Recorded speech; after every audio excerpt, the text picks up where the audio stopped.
সংবাদ সবাইকে স্বাগত জানাচ্ছি। আমি ফিরোজ তোহা। শুরুতে সংবাদ শিরোনাম জানিয়ে দিব আমাদের হাতে থাকা সর্বশেষ গুরুত্বপূর্ণ আপডেট সংবাদ। মানুষের বেঁচে থাকার কোনো অবলম্বন রাখেনি সরকার, বলছেন বিএনপির জাতীয় স্থায়ী কমিটির সদস্য অ্যাডভোকেট রুহুল কবির রিজভী।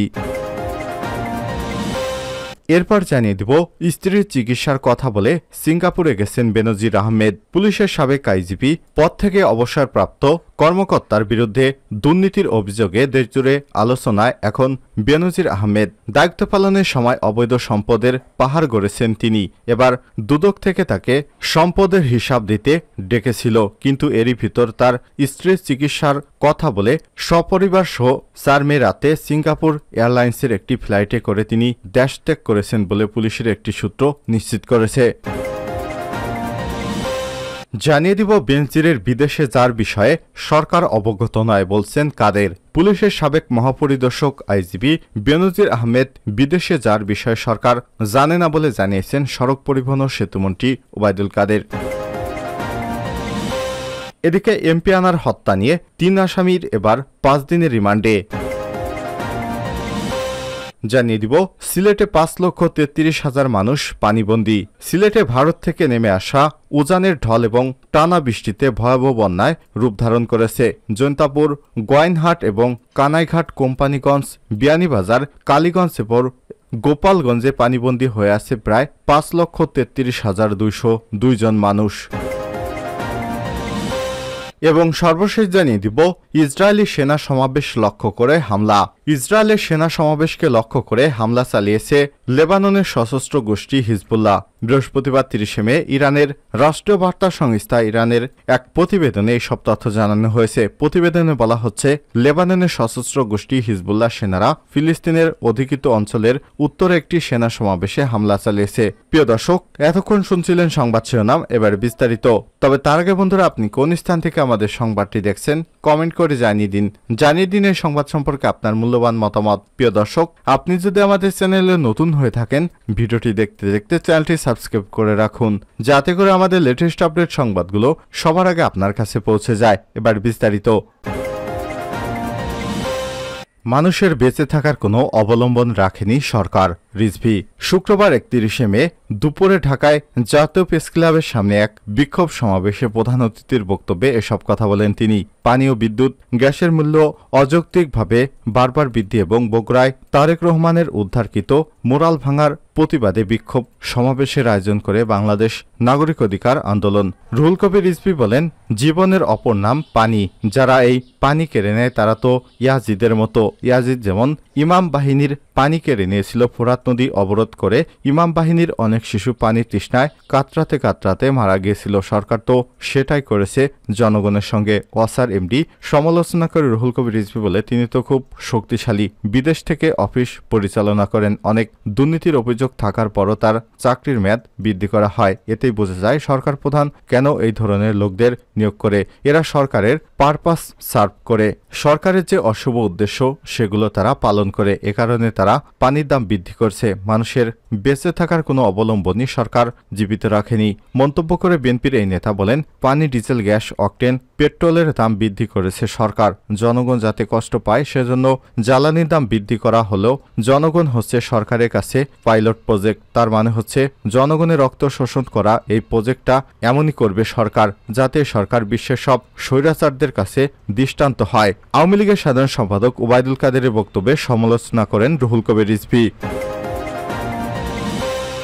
স্ত্রীর চিকিৎসার কথা বলে সিঙ্গাপুরে গেছেন বেনজির আহমেদ। পুলিশের সাবেক আইজিপির পদ থেকে অবসর এরপর দুর্নীতির অভিযোগে দেশজুড়ে আলোচনা এখন বেনজির আহমেদ। দায়িত্ব পালনের সময় অবৈধভাবে সম্পদের পাহাড় গড়েছেন বলে অভিযোগ উঠেছে বেনজিরের বিরুদ্ধে। তিনি সহ তার পরিবারের সদস্যদের দুর্নীতি দমন কমিশন তলবও করেছে, কিন্তু এরই মধ্যে স্ত্রী সহ চলে গেছেন সিঙ্গাপুরে। ৪ মে সিঙ্গাপুরে এয়ারলাইন্সের একটি ফ্লাইটে তারা দেশত্যাগ করেন বলে পুলিশের একটি সূত্র নিশ্চিত করেছে। ওই সূত্র বলছে, স্ত্রীর চিকিৎসার কথা বলে তিনি দেশের বাইরে যাচ্ছেন, তার স্বজন এবং শুভাকাঙ্ক্ষীদের বলেছেন। তবে প্রভাবশালী মহলের এক অংশকে দেশত্যাগের বিষয়টি অবহিত করে তিনি দেশ ছেড়েছেন।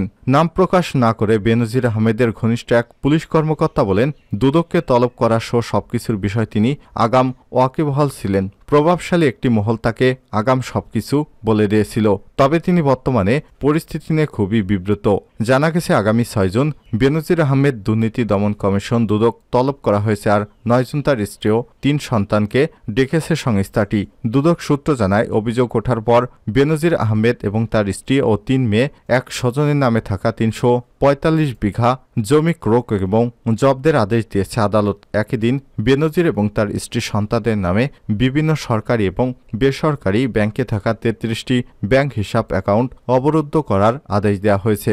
এছাড়াও বেনজির আহমেদের স্ত্রী জিশান মির্জার নামে থাকা মাদারীপুরে 276 বিঘা জমি এবং বেনজিরের পরিবারের নামে থাকা গুলশানে 4টি ফ্ল্যাটও জব্দের আদেশ দেয় আদালত। বেনজিরের পরিবারের নামে থাকা 19টি প্রতিষ্ঠানের শেয়ার এবং 3টি বিও হিসাব এবং 30 লক্ষ টাকার সঞ্চয়পত্র অবরুদ্ধ করার আদেশ দেওয়া হয়। সাভারে তাদের কিছু জমিও পড়ে রয়েছে। একই আদেশের এর মধ্যে সম্পদ জব্দের প্রক্রিয়া শুরু করেছে দুর্নীতি দমন কমিশন দুদক। বেনজিরের বিদেশ যাওয়ার বিষয়ে সরকার অবগত নয়। কাদের? পুলিশের সাবেক মহাপরিদর্শক আইজিপি বেনজির আহমেদের বিদেশ যাওয়ার বিষয়ে সরকার অবগত নয় বলে জানিয়েছে সড়ক পরিবহন ও সেতুমন্ত্রী ওবায়দুল কাদের। শুক্রবার 31 মে দুপুরে ধানমন্ডিতে প্রধানমন্ত্রীর রাজনৈতিক কার্যালয়ে এক সংবাদ সম্মেলনে এসব কথা জানান তিনি। সেতুমন্ত্রী বলেন, বেনজিরকে গ্রেপ্তার করা হবে কিনা সেটা আদালতই দেখবে। সরকার দুর্নীতিবাজদের যথাযথ বিচার করছে, সরকার বিচার করছে কিনা আমাদের সেদিকেই লক্ষ্য রাখা উচিত। বেনজির আহমেদের বিদেশে যাওয়ার বিষয়ে সরকার অবগত নয়। কেউ দুর্নীতি করলে সেটা তার ব্যক্তিগত ব্যাপার, সে বিষয়ে সরকার বিচার করবে। তিনি আরো বলেন, আজকে গণতন্ত্রের জন্য কঙ্গো, হাইতি, রোয়ান্ডাকে জবাবদিহি করতে হয় না। আমরা নিয়মিত নির্বাচন করে আসছি, পারফেক্ট ডেমোক্রেসি কোথাও নেই, তবে পারফেক্ট হওয়ার কাছাকাছি রয়েছি। এ ব্যাপারে প্রধানমন্ত্রীর আন্তরিকতা, এটি আমরা প্রমাণ করেছি। এ সময় ওবায়দুল কাদের বলেন, পৃথিবীতে যারা নিজেদের গণতান্ত্রিক মানবাধিকারের প্রবক্তা দাবি করে আসছে, রাফা একটা আফেন্সিতে 45 জনকে একদিনকে মেরে ফেলা হলো, কিন্তু এ বিষয়ে ইউরোপীয় ইউনিয়ন, যুক্তরাষ্ট্র কোনো কথাই বলল না। এটা মানবাধিকার লঙ্ঘন হয় না? প্রশ্ন রেখেছেন তিনি। এমপি আনার হত্যা 3 আসামি এবার 5 দিনের রিমান্ডে। ভারতের পশ্চিমবঙ্গে ঝিনাইদহ 4 আসনের সংসদ সদস্য আনারুল আজিম আনার হত্যার উদ্দেশ্যে অপহরণ করার মামলায় 3 আসামির এবার 5 দিনের রিমান্ড মঞ্জুর করেছে আদালত। আসামিরা হলেন সৈয়দ আমানুল্লাহ আমান ওরফে শিমুল ভূঁইয়া, ফয়সাল আলী ওরফে তানবীর ভূঁইয়া এবং শিলিস্তি রহমান। 8 দিনের রিমান্ড শেষে আসামিদের আজ শুক্রবার 31 মে দুপুরে ঢাকার চিফ মেট্রোপলিটন ম্যাজিস্ট্রেট আদালতে হাজির করা হয়। এ সময় মামলার সুষ্ঠু তদন্তের জন্য তাদের 8 দিনের রিমান্ডে নিতে আবেদন করে পুলিশের সিনিয়র সহকারী কমিশনার মাহফুজুর রহমান। শুনানি শেষে ঢাকা মেট্রোপলিটন ম্যাজিস্ট্রেট শান্ত ইসলাম মল্লিকের 5 দিন করে রিমান্ড মঞ্জুর করে। এর আগে গত 24 মে দুপুর 2:15টার দিকে 3 আসামিকে ঢাকার চিফ মেট্রোপলিটন ম্যাজিস্ট্রেট আদালতে হাজির করা হয়। এ সময় মামলার সুষ্ঠু তদন্তের জন্য তাদেরকে 10 দিনের রিমান্ডে নিতে আবেদন করে পুলিশের সিনিয়র সহকারী কমিশনার মাহফুজুর রহমান। শুনানি শেষে ঢাকা মেট্রোপলিটন ম্যাজিস্ট্রেট দিলরুবা আফরোজ তিথি 8 দিনের রিমান্ড মঞ্জুর করেন। এর আগে 23 মে সৈয়দ আমানুল্লাহ আমান ওরফে শিমুল ভূঁইয়া, ফয়সাল আলী ওরফে তানবীর ভূঁইয়া ও শিলিস্তি রহমানকে অপহরণ মামলায় গ্রেপ্তার করা হয়। সিলেটে 5,33,000 মানুষ পানিবন্দী। সিলেটে ভারত থেকে নেমে আসা উজানের ঢল এবং টানা বৃষ্টিতে বন্যার ভয়াবহ রূপ ধারণ করছে। জৈন্তাপুর, গোয়াইহাট, কানাইঘাট এবং কোম্পানিগঞ্জ ও বিয়ানীবাজার, জকিগঞ্জ এবং গোপালগঞ্জে পানিবন্ধ হয়েছে প্রায় 5,33,202 জন মানুষ। পানি উন্নয়ন বোর্ড পাবো সিলেট কার্যালয়ের তথ্যমতে শুক্রবার 31 মে সকাল 6টার দিকে সিলেটের কানাইঘাট সুরমা পয়েন্টের বিপদসীমার 99 সেন্টিমিটার উপর দিয়ে পানি প্রবাহিত হচ্ছে। জকিগঞ্জে উপজেলার কুশিয়ারা নদীর পয়েন্টে 209 সেন্টিমিটার পানি বিপদসীমার উপর দিয়ে প্রবাহিত হচ্ছে। অন্য দুটি পয়েন্টে গোয়াইনঘাটের জাফলং, ডাউকি পয়েন্ট এবং সারি গোয়াইন পানি বিপদসীমার নিচ দিয়ে প্রবাহিত হচ্ছে।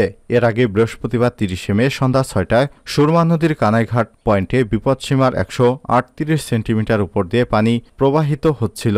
একই সময় কুশিয়ারা নদীর পানি জকিগঞ্জের পয়েন্টে বিপদসীমার 213 সেন্টিমিটার এবং শেওলা পয়েন্টে 20 সেন্টিমিটার উপর দিয়ে যাচ্ছিল। এছাড়াও সারি গোয়াইন পয়েন্টের পানি বিপদসীমার 33 সেন্টিমিটার উপর দিয়ে যাচ্ছিল। জেলা প্রশাসনের সূত্রমতে সিলেট জেলায় 547টি আশ্রয়কেন্দ্র চালু করা হয়েছে। এর মধ্যে 60টি উপজেলায় 349টি আশ্রয়কেন্দ্রে বন্যা কবলিত এলাকার 4,802 জন লোক আশ্রয় নিয়েছে। প্লাবিত উপজেলাগুলোর মধ্যে কানাইঘাট, জৈন্তাপুর, গোয়াইনহাট এবং কোম্পানীগঞ্জ, জকিগঞ্জে জেলা প্রশাসকের পক্ষ থেকে চাল, শুকনো খাবার ও অর্থ বরাদ্দ দেওয়া হয়েছে। এছাড়াও বন্যা পরিস্থিতি মোকাবিলায় সিলেট জেলা দুর্গত স্থাপনা কমিটির সভা অনুষ্ঠিত হয়েছে। পরিস্থিতি পর্যবেক্ষণ এবং দুর্গত মানুষের খোঁজ নিতে জেলা প্রশাসক শেখ রাসেল হাসান উপজেলাগুলোতে পরিদর্শন করেছে। সেনাবাহিনীকে প্রস্তুত রাখার নির্দেশ দেওয়া হয়েছে। বন্যার্তদের স্বাস্থ্যসেবা প্রদানের জন্য ইউনিয়ন ভিত্তিক মেডিকেল টিম গঠন করা হয়েছে বলে জানিয়েছে জেলা প্রশাসক।